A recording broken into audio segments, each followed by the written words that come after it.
Cumprimentamos a todos com a paz de nosso Senhor e Salvador Jesus Cristo. Estamos iniciando mais um programa EBD na TV. Nós estivemos durante este primeiro trimestre de 2018 estudando as revistas da CPAD com o tema A Supremacia de Cristo, Fé, Esperança e Ânimo na Carta aos Hebreus. Hoje estaremos estudando a lição de número 12, que tem como título Exortações Finais na Grande Maratona da Fé. Então chegamos ao final do primeiro trimestre de 2018 com esta lição, que é um resumo aí do capítulo 12 e do capítulo 13 da Epístola aos Hebreus. E aqui então nós vamos ver as exortações finais, a palavra dita para que finalmente os hebreus cristãos não deixassem a sua fé. Então aqui vamos dizer que seja aí a apelação final. E no capítulo 13 existe também aí a despedida final. E o assunto principal aqui é a comparação com uma corrida, uma maratona, onde existe uma plateia que está assistindo, está torcendo, e existem os corredores que estão fazendo todo o possível para vencer. E existe a exortação para que eles não se distraiam e que estejam prontos para essa batalha final, para que eles alcancem o prêmio, todos juntos, da mesma maneira que Jesus alcançou. Todos devem chegar juntos e alcançarem também o mesmo prêmio. Era colocado até algum objeto de ouro para que aqueles corredores se distraíssem, parassem de correr para ir pegar uma peça dessa de ouro, e assim o outro venceria. Também era permitido que alguém que estava patrocinando um escravo que estava correndo pudesse correr ao lado dele. Então aí você vai entendendo melhor como é que eram aí essas maratonas, e nós vamos ver que essa epístola aos Hebreus então foi escrita por alguém que entendia também sobre esses jogos, esportivos. E esta lição tem as seguintes partes e seguintes tópicos. Na primeira parte nós vamos ver aí a corrida proposta. Tópico 1, o exemplo dos antigos. Tópico 2, o exemplo de Jesus. Tópico 3, o exemplo da igreja. Na parte 2, nós vamos ver aí os corredores bem treinados. Tópico 1, respeitam limites. Tópico 2, mantêm a mente limpa. Tópico 3, valorizam as coisas espirituais. Depois, na parte 3, nós temos aí a corrida final, exortações finais. Tópico 1, valorizar a liderança. Tópico 2, valorizar a doutrina. Tópico 3, valorizar a adoração.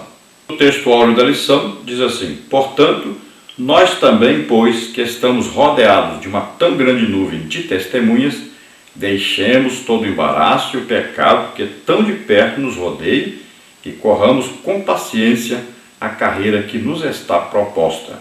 Hebreus 12, 1. Então, depois de citar aí os heróis da fé, aqueles que morreram no Antigo Testamento e que foram justificados pela sua fé, então veja só que não é igual hoje, que a pessoa é salva pela graça de Deus mediante a fé. No Antigo Testamento ainda não havia a graça de Deus manifestada. Jesus se manifestou no Novo Testamento.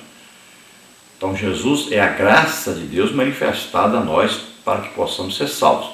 Aí nós precisamos o quê? No Novo Testamento, acreditar nisso e sermos salvos.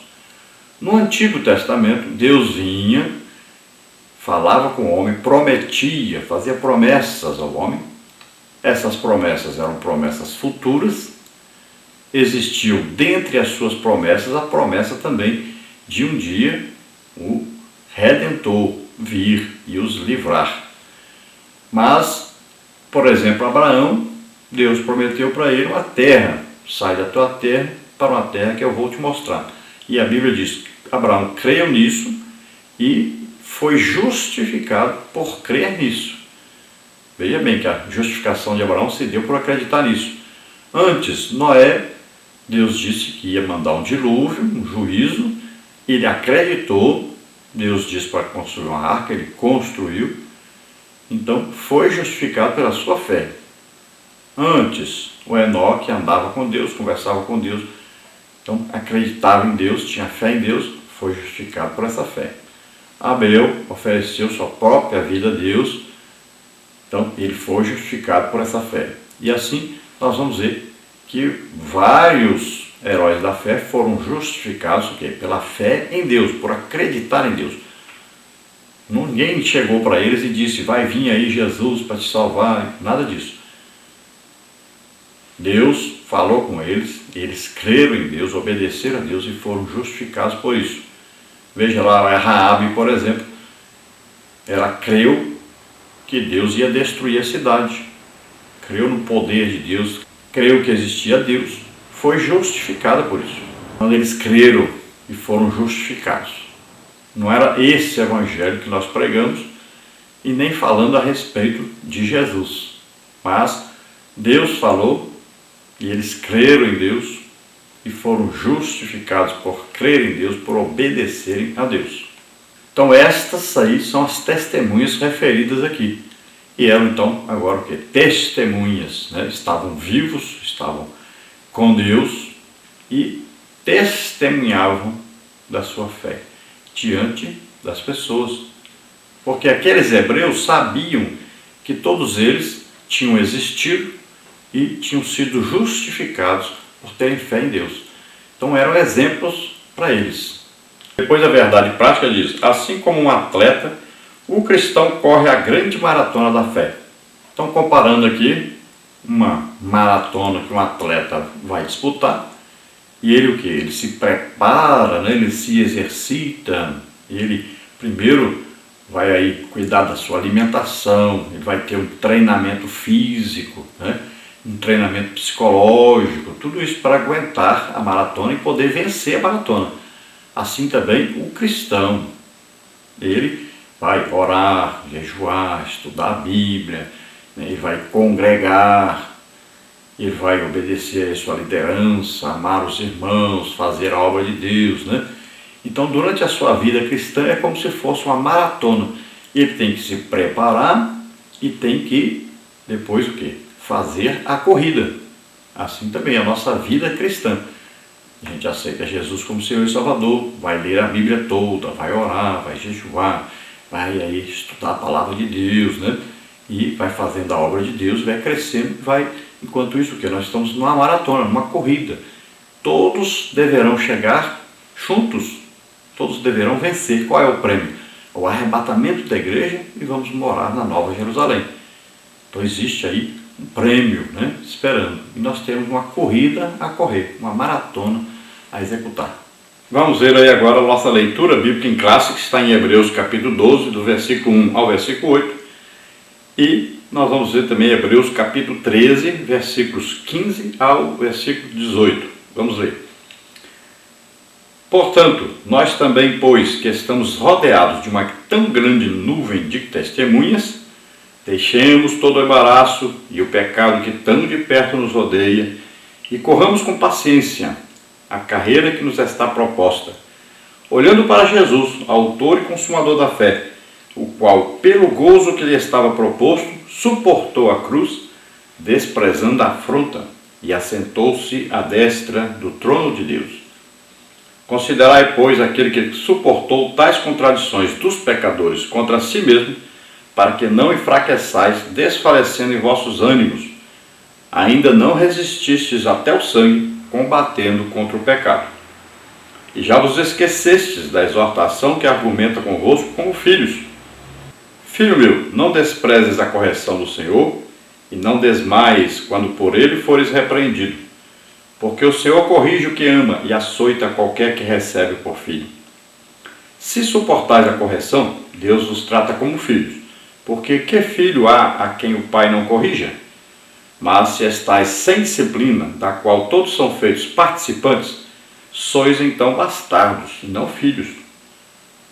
Agora Hebreus 13, de 15 a 18. Portanto, ofereçamos sempre por ele a Deus sacrifício de louvor, isto é, o fruto dos lábios que confessa o seu nome. E não vos esqueçais da beneficência e comunicação, porque com tais sacrifícios Deus se agrada. Obedecei a vossos pastores e sujeitai-vos a eles, porque velam por vossa alma, como aqueles que hão de dar conta delas, para que o façam com alegria e não gemendo, porque isso não vos seria útil. Orai por nós, porque confiamos que temos boa consciência, como aqueles que em tudo querem portar-se honestamente. Então vimos aí falando dessa carreira que está proposta, dessa maratona, dessa corrida cristã, e vamos ver que o pecado vai tentar impedir, o corredor de vencer. Então nós temos que fazer de tudo para vencermos essa batalha, corrermos de maneira tal que nada nos atrapalhe a corrida e que possamos chegar juntos e podemos receber o prêmio juntamente com nossos irmãos. A introdução da lição diz o seguinte: os 2 capítulos finais da carta aos Hebreus constituem-se como um dos mais fortes apelos exortativos de toda a epístola. A exortação que começa no capítulo 12 é que cada um corra a maratona da fé que está proposta. A palavra grega agon, traduzida como carreira, tem o sentido de luta, conflito, esforço e corrida. No capítulo 11, o autor havia falado das promessas de Deus como alvo a ser alcançado.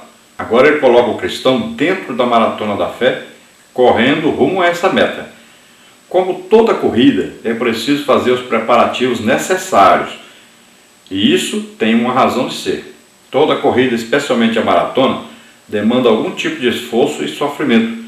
O sofrimento aparece como algo intrínseco da corrida, já que ela exige uma vida disciplinada. Todavia, nada disso deve servir de desmotivação, já que estamos numa pista onde outros, bem antes de nós, também já trilharam. Se você perguntar ao cristão, mesmo aí, que alguns afirmam que foram salvos aí pela graça de Deus e que é Deus que deu a fé para eles, então como é possível um cristão perder a sua salvação? E nós vamos ver que realmente existe a possibilidade de alguém perder a salvação. E nós vamos ver isto escrito aqui neste capítulo. Mais uma vez existe uma palavra exortativa aos cristãos hebreus, dizendo que tomem cuidado para que não percam a sua salvação. Porque na verdade é exigida a fé humana, a fé do homem em Deus para que ele seja salvo. Ele vai acreditar que Jesus veio, morreu na cruz, ressuscitou. Como está, se com a tua boca confessares ao Senhor Jesus, em teu coração creres que Deus ressuscitou dos mortos, serás salvo. Então, é a fé do homem que tem que acreditar nisso para ser salvo. Não é Deus que vai colocar fé no homem para acreditar nisso. É a fé do homem. Jesus disse: grande é a tua fé, pequena é a tua fé. Não disse grande é a fé que Deus lhe deu, nem pequena é a fé que Deus lhe deu. Porque a culpa seria de Deus se alguém fosse para o inferno, então, porque Deus não deu a fé para ele. Então, isso aí é coisa de calvinista, que acredita que Deus é que dá fé para o homem ser salvo e não dá fé para o outro ser salvo. Então, Deus é que está condenando o homem ao inferno. Não é o homem o responsável, mas é Deus. Veja só. Então, para o calvinista, quem é responsável pelo homem ir para o inferno é o próprio Deus, não é o homem. Porque Deus não deu fé para ele, deu fé para outro, para ele não. Então, veja só. Não é assim que a Bíblia ensina. Então, Deus quer que todos sejam salvos. Está bem claro em 1 Timóteo isso. Está bem claro em toda parte, o versículo áureo da Bíblia, Porque Deus amou o mundo de tal maneira que deu o seu Filho unigênito para que todo aquele que nele crê não pereça, mas tenha a vida eterna. Então, é todos. A salvação é para todos. Jesus morreu por todos. Então, precisa o quê? O homem acreditar nisso e ser salvo. Então, aprove a Deus salvar os homens aí o quê? Pela loucura da pregação. Ele vai ouvir a pregação e ele vai acreditar. Ele vai abrir o seu coração para Deus e ser salvo. Então aqui nós vamos falar sobre a maratona corrida que está proposta a esse cristão Ele aceitou agora Jesus como Senhor e Salvador, e ele agora tem uma vida para correr, uma vida para viver, uma vida cristã. E nessa vida cristã tem lutas, né? Tem sofrimentos, tem perseguição, existem muitas coisas. E o crente vai ter que passar por isso e vencer, agora com a ajuda de Deus. Bom, nós estamos gravando hoje em Ervália, Minas Gerais. Estou aqui na casa da minha mãe. Acabamos de chegar lá de Brasília. E a região, nós estivemos pregando em Brasília, ali em Valparaíso, né? Nós estivemos pregando em Brasília, lá na ADEB, pastor Arceval, estivemos pregando em Valparaíso, na igreja onde nós abrimos. Estivemos pregando em outras igrejas na região, também estivemos em Águas Lindas, estivemos em Niquelândia, estivemos lá em Goiânia.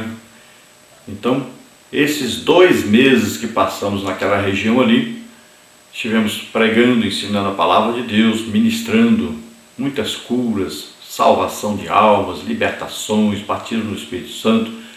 Então, Deus fez tremendas coisas e agora estamos em Ervália, Minas Gerais, de passagem, em visitar minha mãe, e estou indo agora dia 23 para Joinville. E durante esse mês todo que nós vamos passar ali em Joinville, nós estaremos ali em 16 congregações. Estaremos na sede também e em outras 15 congregações, ministrando a palavra de Deus, ministrando curas, libertação, batismo do Espírito Santo, ministrando a palavra de Deus, tanto para professores, superintendentes, obreiros, né, interessados, líderes de departamentos, e também pregando o Evangelho para ganharmos almas, né, ministrando também a salvação, que é o mais importante para o ser humano, que é o milagre maior que existe, a salvação.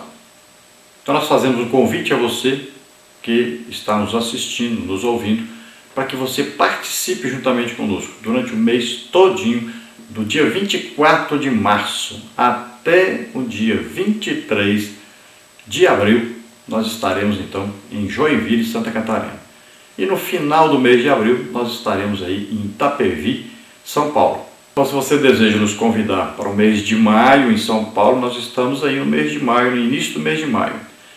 E depois, então, no final da exposição aqui da nossa lição, nós traremos então a agenda futura, onde nós estaremos nos próximos dias, nos próximos meses. E você entre em contato conosco, nos convide, e nós estaremos aí também na sua igreja com você. Jesus está salvando mais de 100 almas aí por mês nas nossas ministrações, e Jesus está curando mais de 1000 pessoas todo mês em nossas ministrações. Então nos convide, muita gente liberta, muita gente curada, muita gente salva, e batismo no Espírito Santo. Então nos convide e nós estaremos aí com você. Vamos continuar então vendo a nossa lição. Na parte 1, a corrida proposta. Tópico 1, o exemplo dos antigos. Tópico 2, o exemplo de Jesus. Tópico 3, o exemplo da igreja. Então, tópico 1, o exemplo dos antigos. Muito embora o autor fale sobre o futuro, ele o faz com um olhar no passado. A grande nuvem de testemunhas, Hebreus 12:1, é uma referência aos heróis da fé aos quais ele se referia no capítulo 11. Aqueles homens e mulheres de Deus do mundo antigo também entraram na corrida. Eles correram e correram tão bem que por esta razão tinham agora suas vidas como exemplos. Suas vidas e exemplos devem servir de motivação a todo que se propõe a entrar na corrida.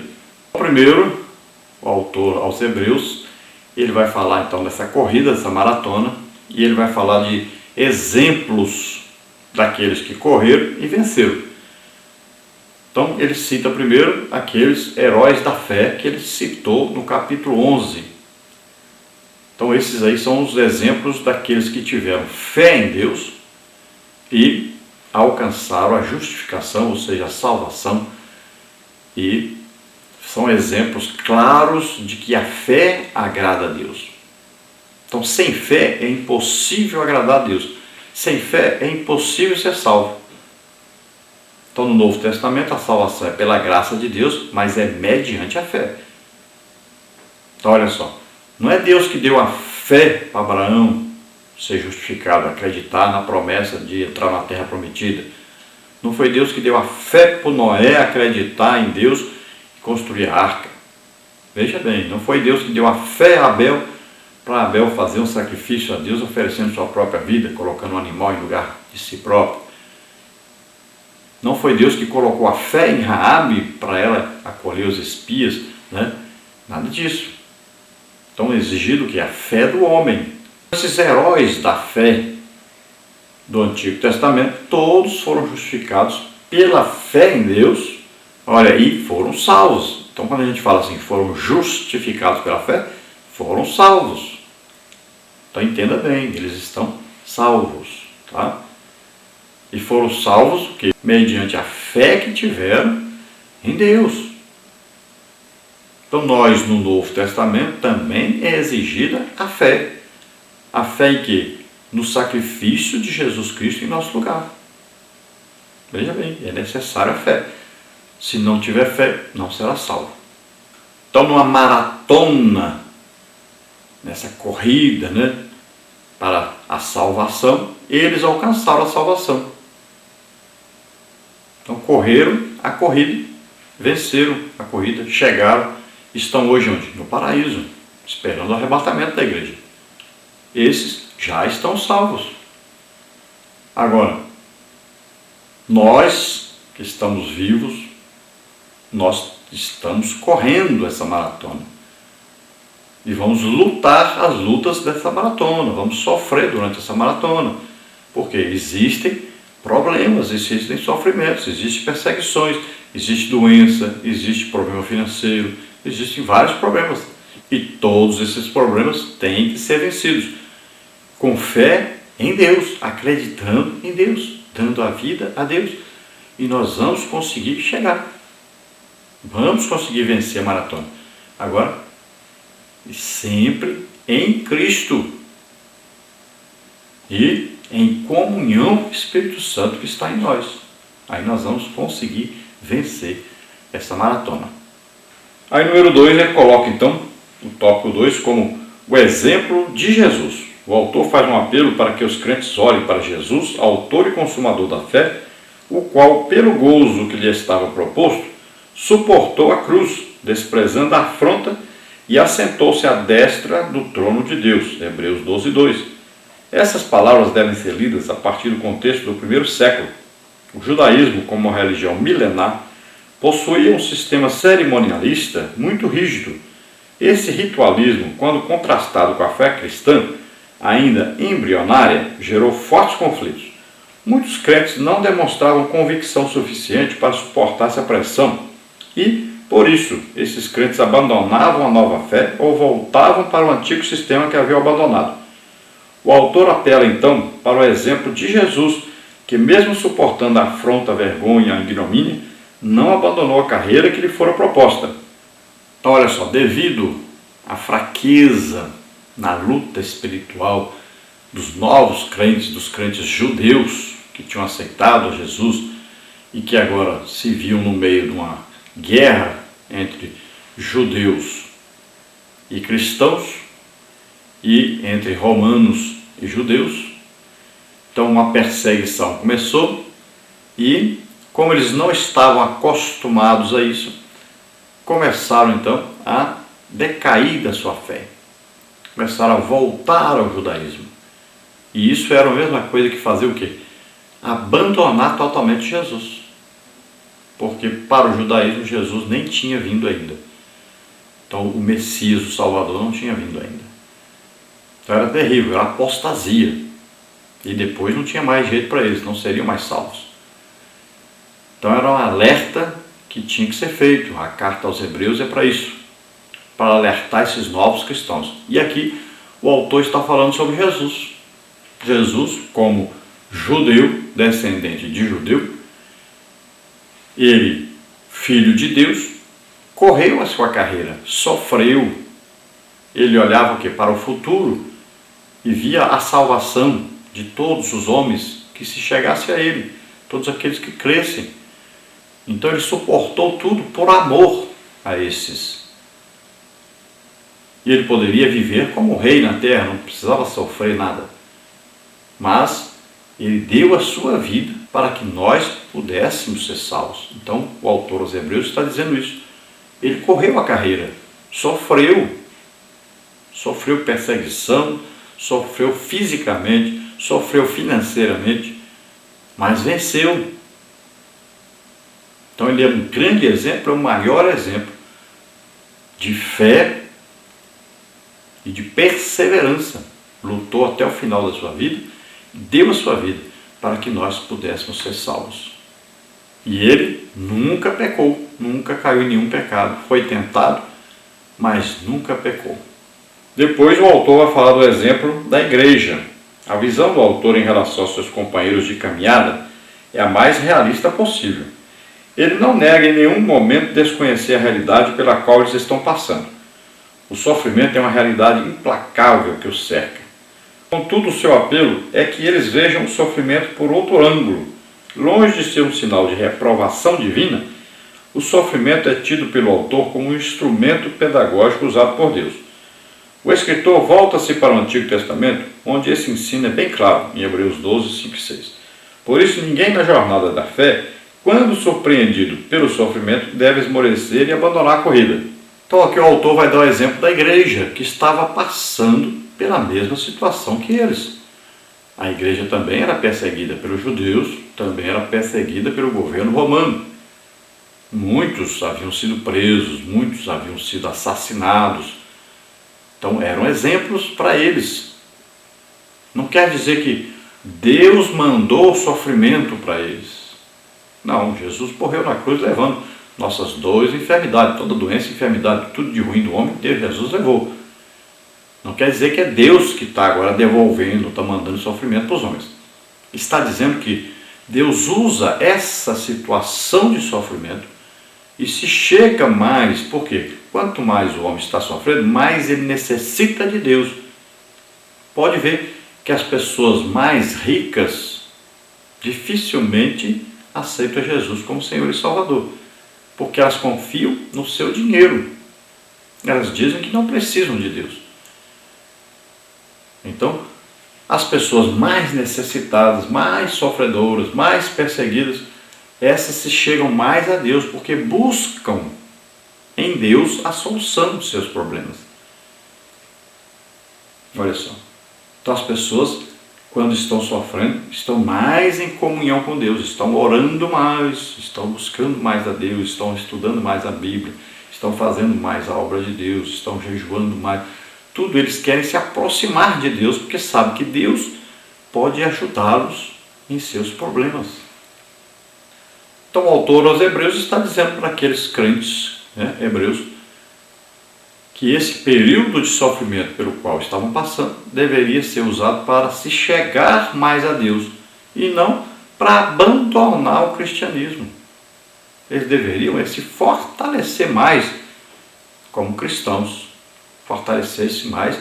deveriam se fortalecer mais na sua fé em Deus. Ao contrário disso, estavam querendo abandonar a fé porque estavam passando por problemas. Então o autor aos Hebreus estava passando por problemas maiores ainda do que eles, servia de exemplo para eles. E os outros cristãos que nem judeus eram, estavam passando por maiores problemas ainda do que eles. Então o autor aos Hebreus está dizendo para eles, olha, vocês estão participando de uma corrida, uma maratona, mas vocês só estão olhando para o prêmio lá na frente e não estão olhando para os outros que estão ao seu lado. Você acha que está passando muita dificuldade para chegar? Você se esqueceu de olhar para o lado. Olha para o lado e vê. Tem gente passando muito mais dificuldade que vocês. Vamos ver então a parte 2 que diz: corredores bem treinados. Tópico 1, respeitam limites. Tópico 2, mantêm a mente limpa. Tópico 3, valorizam as coisas espirituais. Tópico 1, então, respeitam limites. O autor lembra aos seus leitores: seguir a paz com todos e a santificação, sem a qual ninguém verá o Senhor. Hebreus 12, 14. Certo autor ressalta que a santificação, como usada na epístola, é principalmente um termo ritual. Hebreus 10, 14 e 22. Da mesma forma que sob a antiga aliança, a pessoa impura não poderia entrar num recinto sagrado para adorar, assim também, sem santidade, a visão final de Deus será impossível. Confere com Mateus 5, 8. O pensamento se volta aqui, porém, para a prática da santidade e da moral. Corredores bem treinados respeitam limites. Então aqui o autor fala sobre santidade. Santidade significa o quê? Separação para Deus. Então, quanto mais eu me afasto do pecado, mais eu me aproximo de Deus. Então, na grande maratona da fé cristã, nós vamos correndo de maneira tal que nós não vamos nos deixar envolver por nada durante essa corrida que possa nos impedir de chegarmos ao prêmio. Então a vida cristã é um prosseguir, é um caminhar, é um crescer na graça e no conhecimento de Deus. E essa santificação é um processo para nos conduzir à vitória. Então veja só, sem haver santificação, não vai haver salvação. Por quê? Porque sem santificação vai haver o quê? O desvio, né? O pecado vai convencer a pessoa a deixar a sua fé. Então, é correndo, se separando. Ou seja, a pessoa tem um limite, tem um controle, tem um tempo a ser executado, né? Tem ali na corrida, o corredor tem que saber o que está fazendo. Ele não pode, de repente, começar a corrida já no máximo da velocidade, porque ele não vai chegar. Então ele vai, aos poucos, vai crescendo ali na corrida. Ele vai, então, contando o seu tempo direitinho, quanto tempo ele vai correr assim mais devagar, quanto tempo ele vai acelerar um pouquinho. Então existem as descidas, existem as subidas, existe o clima, se está calor, se está frio. Então existe todo um estudo para se correr essa maratona. Assim também a fé cristã. Você tem que aí se treinando, né? Você vai aí se modificando aí cada dia mais. Você vai chegando para Deus, você vai se afastando do pecado, você vai aprendendo o que é jejum, o que é orar, depois o que é orar em línguas, vai sendo edificado, lendo a Bíblia, depois estudando a Bíblia. Então você vai melhorando, vai crescendo, vai crescendo, vai crescendo. Vai fazendo a obra de Deus, vai evangelizando, vai visitando presos, visitando aí aqueles que estão doentes, vai crescendo. Então sua vida cristã é assim, você vai caminhando e vai crescendo, sempre crescendo. Não pare, porque se parar, a tendência é você voltar. Então, continue crescendo, continue avançando. É assim a caminhada cristã. No tópico 2, diz: mantém a mente limpa. Com o texto de Deuteronômio 29, 18 em mente, o autor fala em tom exortativo do cuidado que deveriam ter, a fim de que ninguém se prive da graça de Deus, e de que nenhuma raiz de amargura, brotando, vos perturbe, e por ela muitos se contaminem. Hebreus 12, 15.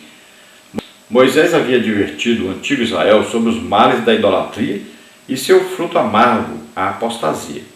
Alguém contaminado com a erva daninha da apostasia, sem dúvida, contaminaria toda a comunidade.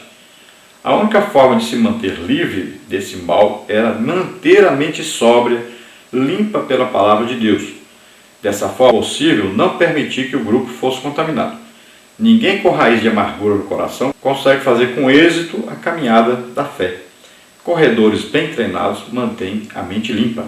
Então, em Deuteronômio 29, 18 diz: para que entre vós não haja homem, nem mulher, nem família, nem tribo, cujo coração hoje se desvie do Senhor nosso Deus, e vá servir aos deuses dessas nações, para que entre vós não haja raiz que dê fel e absinto. Então aqui fala da comunhão entre os corredores, né? Se um ficasse perdendo tempo para atrapalhar o outro, então nem chegava ele, nem chegava o outro. Olha só, muitas vezes os corredores tentavam fazer o outro tropeçar, mas para fazer o outro tropeçar, eles acabavam perdendo também a corrida, não ganhavam, perdiam tempo atrapalhando o outro. Então assim a fé cristã, a nossa corrida cristã, a nossa vida cristã, nós devemos estar ajudando a todos para que todos cheguem juntos e recebam o prêmio, e não tentando atrapalhar o outro a chegar. Muitas vezes acontece isso. Tem um grupo na igreja fazendo a obra de Deus e existe outro grupo criticando, atrapalhando. aqueles que estão fazendo a obra de Deus. Veja só que coisa impressionante. E sempre o grupo que está fazendo a obra de Deus é pequeno. E o grupo que atrapalha a obra sendo feita é um grupo grande, quase a maioria. E isso é tremendo. Então todos devem estar contribuindo, ajudando, trabalhando para que todos cheguem. Então por isso a exortação, seguir a paz com todos e a santificação sem a qual ninguém verá o Senhor. Então deve haver essa paz, essa união e todos com o mesmo objetivo. Qual é o objetivo da igreja? O objetivo da igreja é ganhar almas. Todos devem estar neste mesmo objetivo. E existem aqueles também que acabam caindo na idolatria. E essa idolatria é terrível porque leva à apostasia e definitivamente à perda da salvação. Então a exortação aqui é para que todos tomem cuidado, principalmente com a idolatria. Ele fala da mente, né? A mente deve ser mantida limpa. E a exortação que existe na palavra de Deus, o que? Diz lá para nós que a palavra de Deus, você lendo, estudando, escutando a palavra de Deus, a sua mente vai sendo limpa, né? Então, como purificará o mancebo, então o seu coração, sua vida cristã, como o homem vai fazer isso? Então, estudando a palavra de Deus, lendo a palavra de Deus, escutando essa palavra de Deus. E é muito importante isso. No tópico 3 fala, valorizam as coisas espirituais. O autor exorta seus irmãos de fé a valorizar as coisas espirituais. Se alguém está regredindo e voltando atrás, é porque não está dando o real valor à salvação recebida. O exemplo vem de Esaú, filho de Isaque e irmão de Jacó.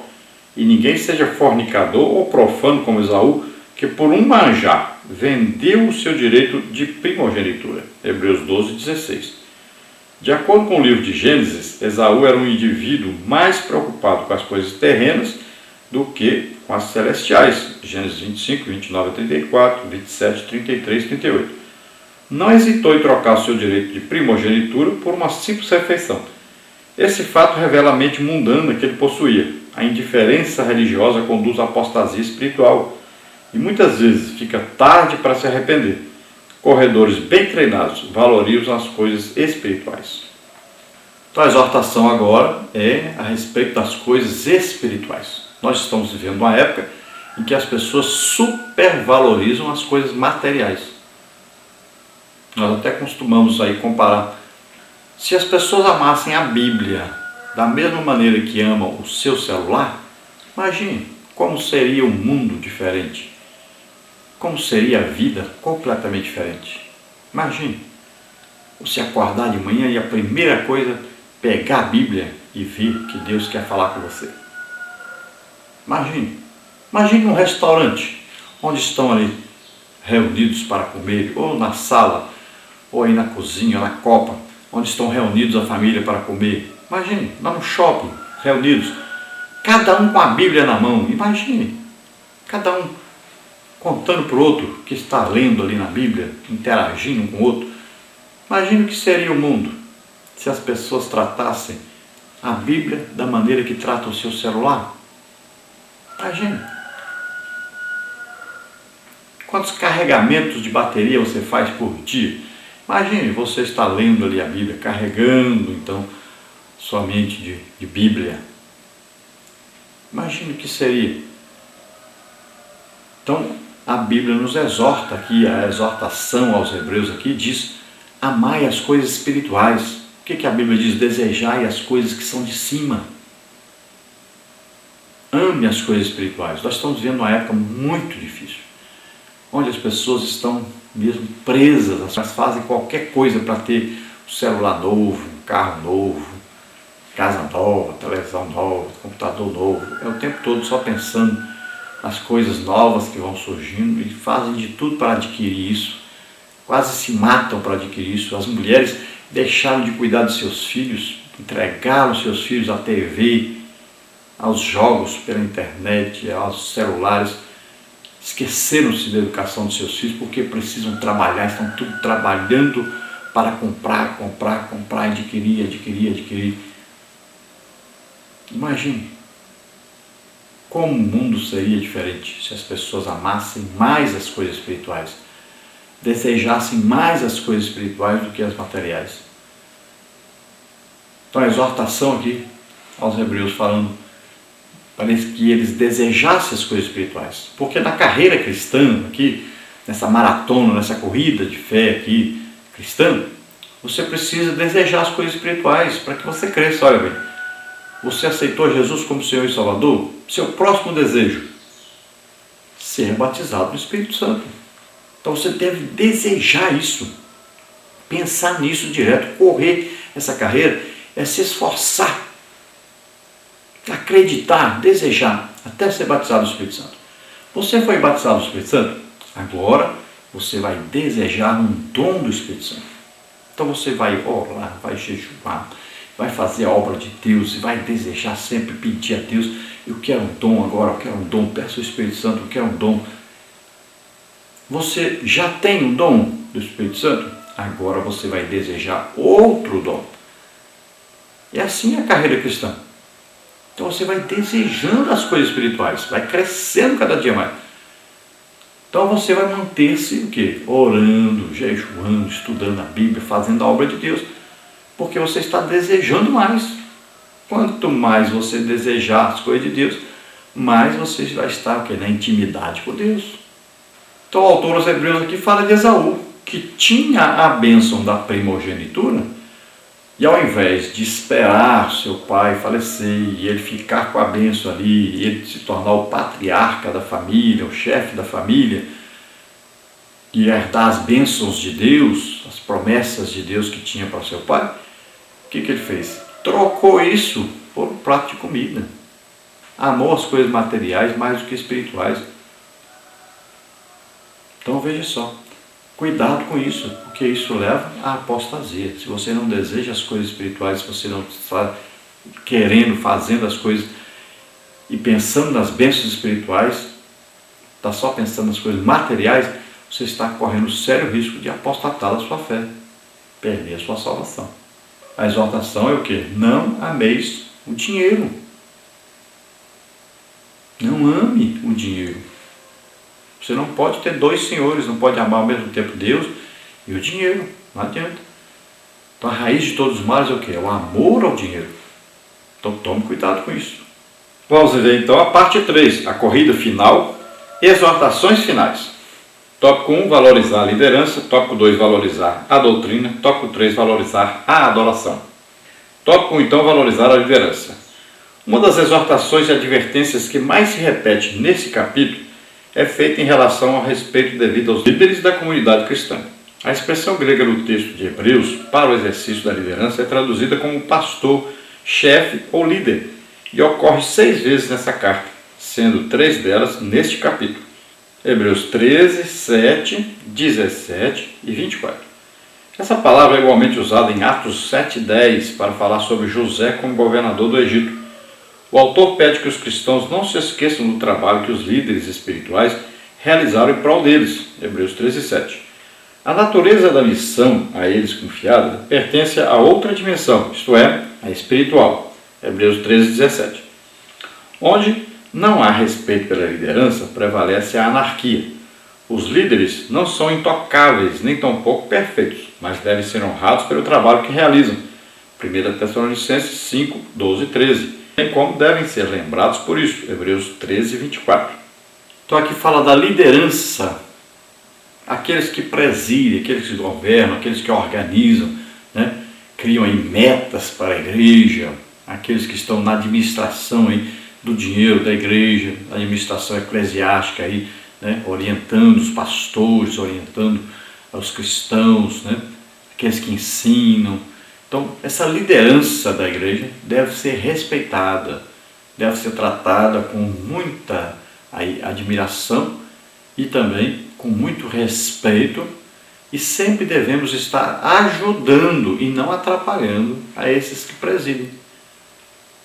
Então as pessoas muitas vezes estão atrapalhando. Eu costumo dizer assim, todo mundo, todos aí da igreja falam mal do seu pastor. Mas eu costumo perguntar em nossas palestras, quem já foi lá no pastor e disse, pastor, eu estou aqui à disposição, o que eu posso fazer para ajudar o seu trabalho? Veja bem, ninguém quer fazer isso. Todos falam mal, alguma vez falaram mal do pastor. Mas quem foi até ele oferecendo-se para ajudar? Então esse é o problema. Ele tem que fazer tudo sozinho, porque não tem ajuda, não tem ninguém que quer ajudar. Tem gente querendo cargo na igreja, posição social, mas ajudar, dificilmente aparece alguém. Então lembre-se que a palavra de Deus exorta-nos a orar pelas autoridades, tanto as do mundo como também as da igreja. Orar por eles, abençoá-los, honrá-los e ajudá-los na sua tarefa. É nossa obrigação.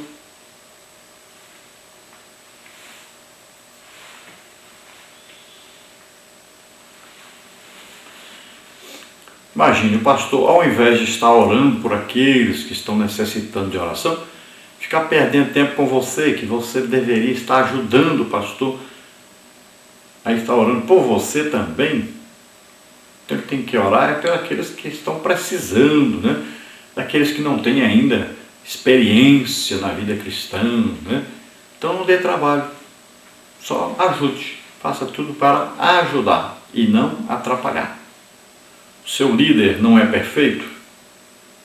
Evidentemente que não é perfeito. Tem defeitos? Tem. Você também não tem? Então quando você criticar, falar, olhe para você, que você também tem defeitos. Então ele é um ser humano com defeitos. Então ele tem o que? Limitações. Ele não é perfeito, ele não é Jesus. Ele pode até estar querendo e deve estar querendo imitar Jesus, mas é difícil e vai passar por dificuldades e você deve ajudá-lo nessa tarefa de passar por essas dificuldades, por essas lutas, ajudá-lo a ser cada dia mais perfeito. Tópico 2, valorizar a doutrina. Desde os primórdios, a igreja foi tentada a se desviar da verdade. Doutrinas falsas sempre estiveram à espreita. Aqui não foi diferente, Hebreus 13:9. É impossível precisarmos que tipo de doutrina associada ao uso de alimentos o autor estivesse falando, mas o contexto do Novo Testamento revela que esse fato não era estranho para os cristãos, como está em Romanos 14, de 1 a 4, 1 Coríntios 8:1, Colossenses 2:21. O certo é que o autor exorta os crentes a afirmarem-se na palavra de Deus para se manterem e não se enredarem para aquilo que era de natureza meramente material, ritual e externa. Então aqui fala da valorização da doutrina. Aqui não está falando de costume, está falando de doutrina. E muito provavelmente o autor aos Hebreus está lidando aqui com a situação de alimentação dos judeus. Os judeus, como eles têm uma alimentação muito rígida, baseada na palavra de Deus, é claro. Então o que acontece? Os cristãos judeus estavam sofrendo perseguição dos judeus que não eram cristãos quanto à alimentação. Então eles iam e diziam, você não pode comer isso, você não pode comer isso, você não pode comer isso, você não pode comer isso. E acusavam os cristãos de poderem comer, de comerem aquelas coisas. Então existiam os cristãos que não eram judeus, não eram descendentes de judeus, e comiam livremente de tudo. Então provavelmente estava acontecendo isso. Os judeus do judaísmo estavam acusando então os cristãos de comerem qualquer coisa, principalmente aí a carne de porco, e outras coisas que eram proibidas aí, que estavam escritas na palavra de Deus. E os judeus seguiam à risca aquilo que estava escrito. Então eles acusavam os cristãos de não obedecerem a palavra de Deus.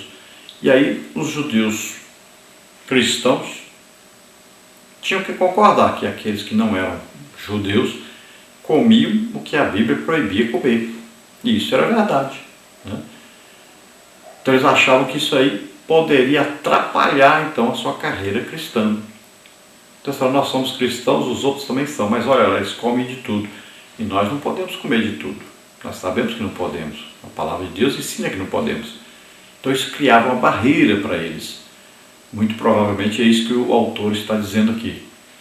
Então, mais uma vez, existe uma exortação para eles. Olha, não fiquem preocupados com isso.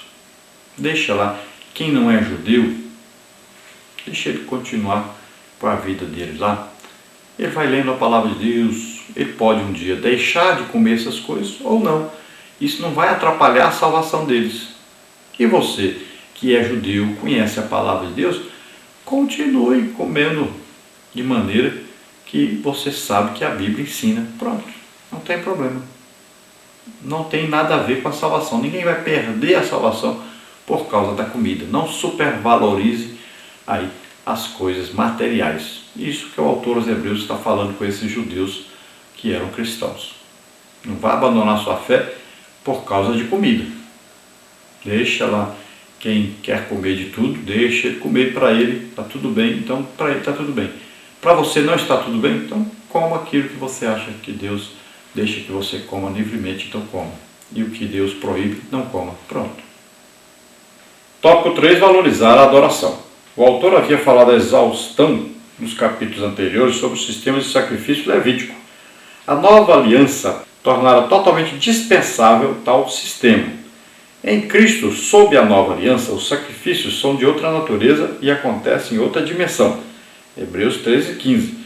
Louvor, adoração e ação de graças são formas legítimas de sacrifícios na nova aliança.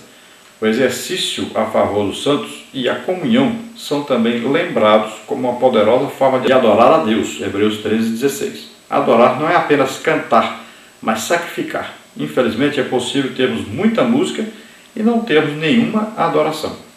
Então deve haver uma valorização da adoração. Veja bem que Jesus disse à mulher samaritana que Deus procura aqueles que o adoram em espírito e em verdade. Então louvar muitas vezes não exige santificação. Muitas vezes as pessoas estão louvando, mas estão em pecado.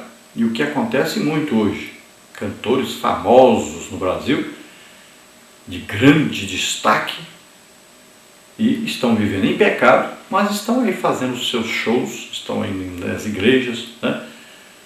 E fazendo um grande movimento, ganhando verdadeiras fortunas com isso, mas vivendo em pecado. E cada dia nós descobrimos mais e mais e mais. Então, na igreja também está havendo uma coisa terrível hoje. O tempo do culto, que deveria ser aproveitado para várias coisas, se você olhar na Bíblia, no mesmo culto tem que haver louvor, adoração, tem que haver o que? Línguas, interpretação, né? Manifestação dos dons espirituais, aí salvação de almas, ministração de curas, libertação, né? Batismo do Espírito Santo, mas não tem tempo para mais isso. Os cultos hoje são o quê? 70%, 80% só música. E não há a verdadeira adoração, na verdade, é só música, é só louvor.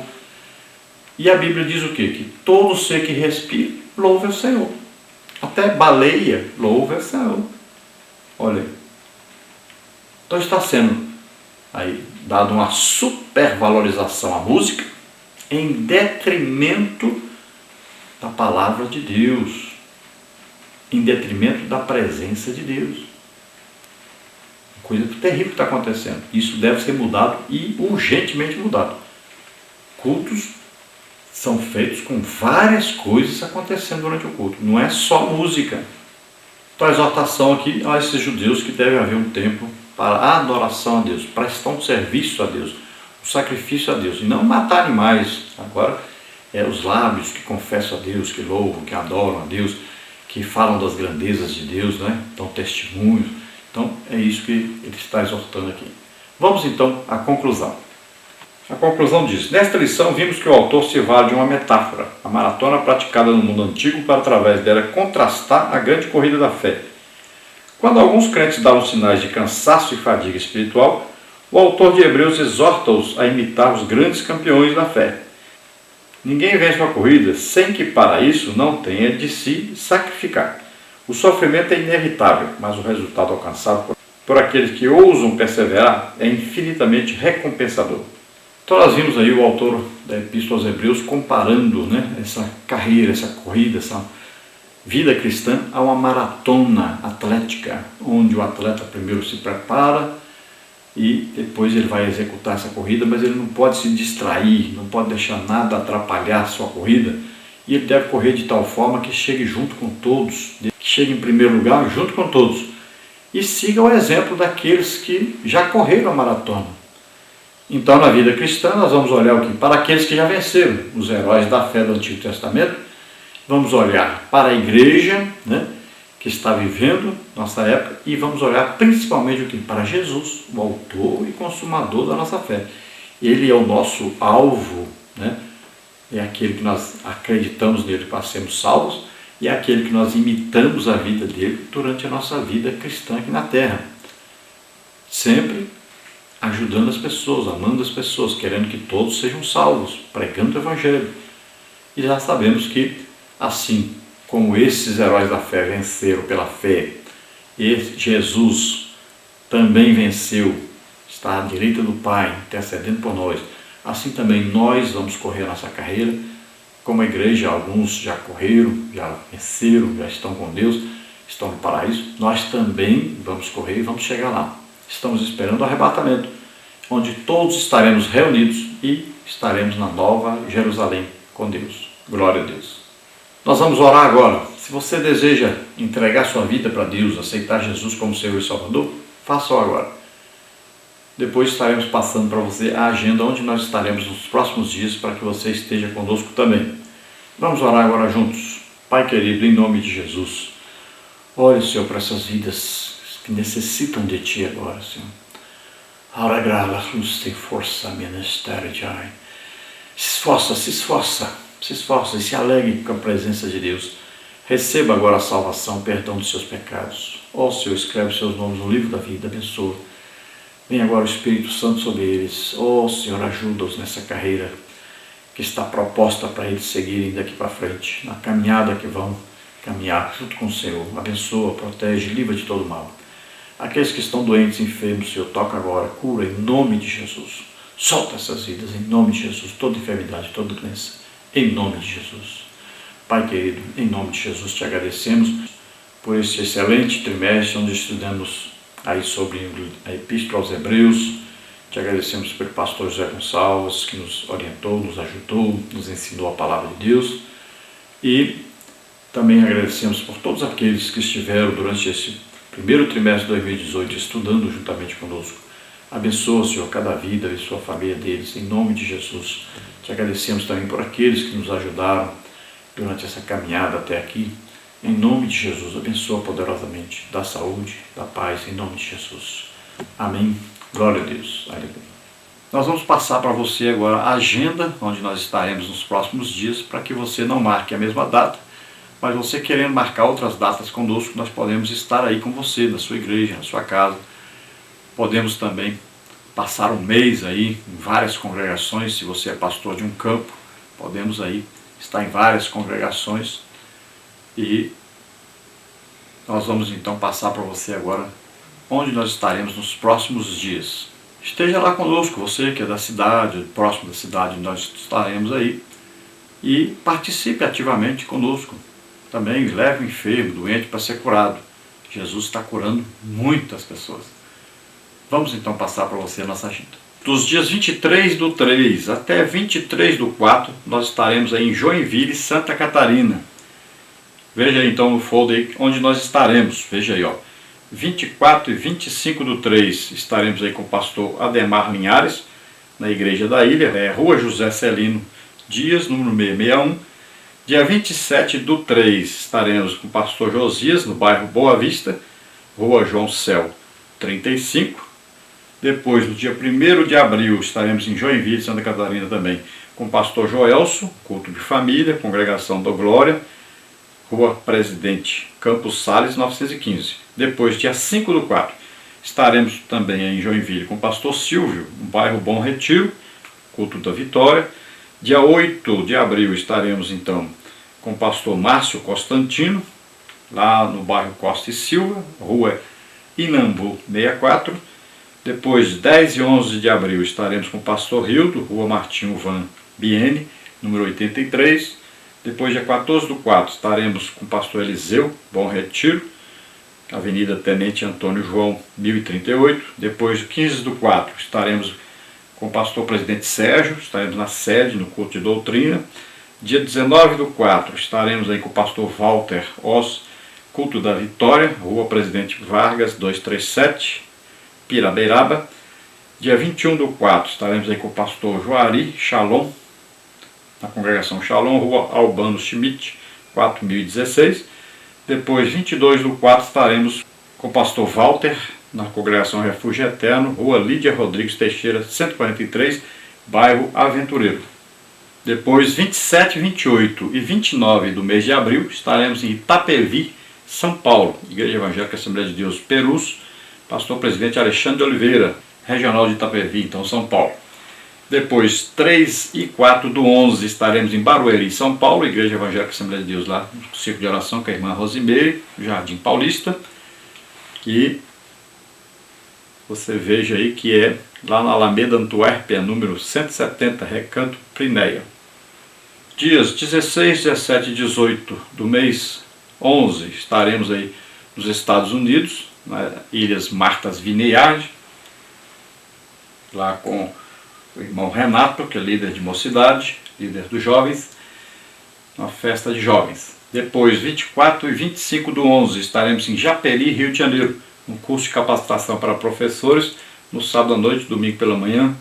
Vai ser uma manhã avivada, com dons e batismos e curas, e à noite o culto de missões para ganharmos almas. Então veja aí que lá em Japeri, o presbítero e superintendente da EBD é o irmão Isaías Felizardo do Nascimento. Fica lá na rua Sheikh Rejane, 531, Centro, Itaperi, Rio de Janeiro.